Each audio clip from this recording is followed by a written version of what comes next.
यहाँ पर उत्तराखंड क्रांति दल जो कि इस राज्य का निर्माता रहा है, उसके एक महत्वपूर्ण जो है केंद्रीय कार्यकारिणी की यहाँ बैठक हुई है 2 दिवसीय हल्द्वानी में।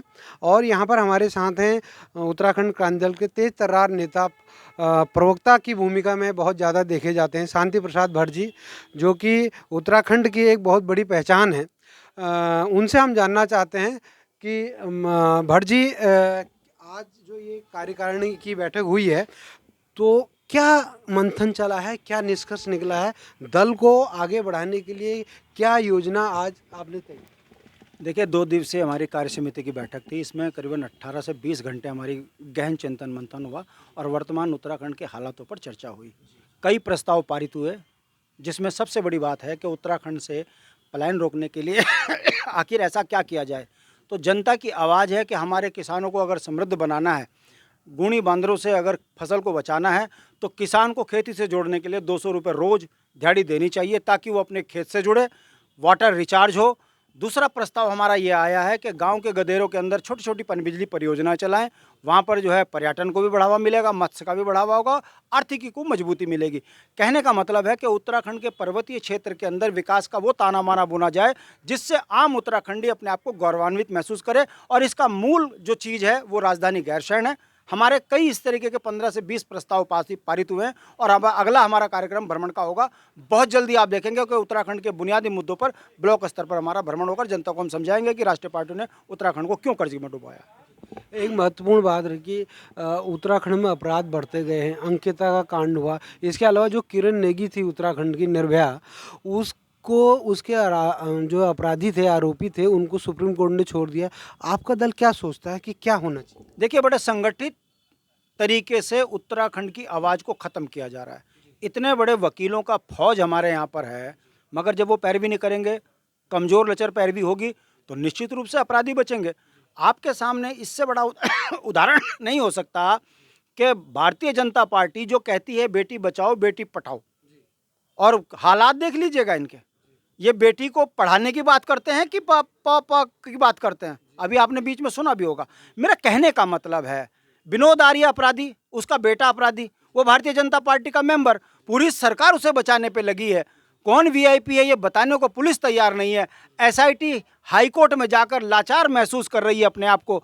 अंकिता हत्याकांड करने वालों का रिसोर्ट तोड़ दिया जाता है, विधायक उसमें संलिप्त है, और एसआईटी कह रही है कि वहाँ कोई इस तरह का एविडेंस नहीं था। ये बताता है कि भारतीय जनता पार्टी गुंडे मवालियों की पार्टी है, धर्म के नाम पर राज्य से लेकर देश को लूट रही है, और वो जनता के सामने खुल चुका है। अंकिता बिटिया ने अपने प्राणों का बलिदान देके उत्तराखंड की महिलाओं को गौरवान्वित किया है कि प्राण दे देंगे, समझौते नहीं करेंगे। सरकार बैकफुट पर है, जनता में उबाल है। बहुत जल्दी आप देखेंगे कि भारतीय जनता पार्टी के बड़े नेता इसमें सलाखों के पीछे मिलेंगे।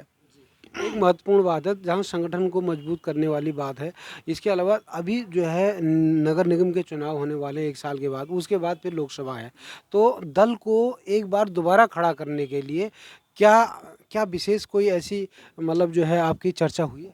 देखिए, माननीय काशी जी के नेतृत्व में ये तय हुआ है कि हम द्वार द्वार जाएंगे, लोगों को सदस्य बनाएंगे और उत्तराखंड के बुनियादी मुद्दे जनता को समझाएंगे।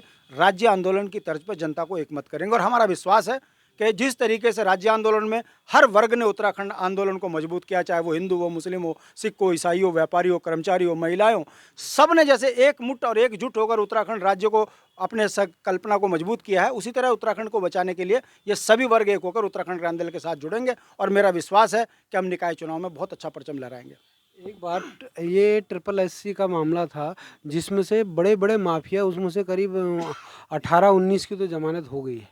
तो क्या समझते हैं कि ये जो है धीरे धीरे करके जो जो उसमें सम्मिलित थे, लोग थे, उनको जमानत मिल रही है, और गिने चुने 1-2 लोग रहेंगे उनको भी छोड़ दिया जाएगा? क्या क्या कहना है? देखिए, इस बात को समझने की ज़रूरत है कि अपराधी को फंसाने के लिए थानेदार की बहुत बड़ी भूमिका होती है, मगर जब थानेदारी पैरवी सही नहीं करेगा तो कोर्ट से अपराधी बचते हैं। इससे बड़ा उदाहरण नहीं हो सकता कि हाकम मुख्यमंत्री के बगल में फ़ोटो खिंचाता है, डीजीपी के बगल में फ़ोटो खिंचाता है, मगर कोई सफ़ेद पोस्ट जेल नहीं जाता। और जिनको पकड़ा गया है वो लचर पैरवी के कारण, क्योंकि कोर्ट में जब सरकार के वकील बोलेंगे ही नहीं तो जमानत स्वाभाविक है, उसका लोकतांत्रिक अधिकार है, उसका मौलिक अधिकार है। और आप देख लीजिए तमाम वो अपराधी जिन्होंने पैसे लेकर जो है घोटाले किए वो बरी हो रहे हैं। एक दिन आप हाकम को भी बरी होते हुए देखेंगे। उदाहरण आपके सामने विधानसभा का है।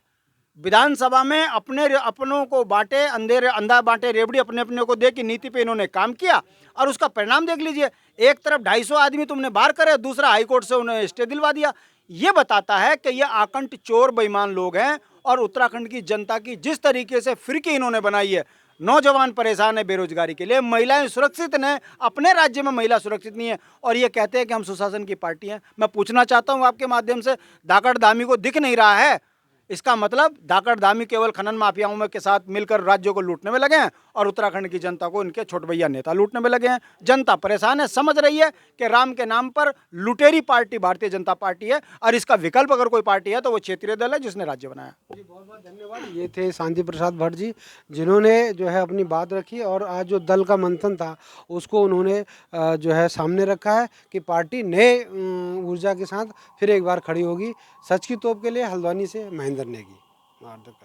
थैंक यू दादा, मैं तो लिंक जरूर भेज देना।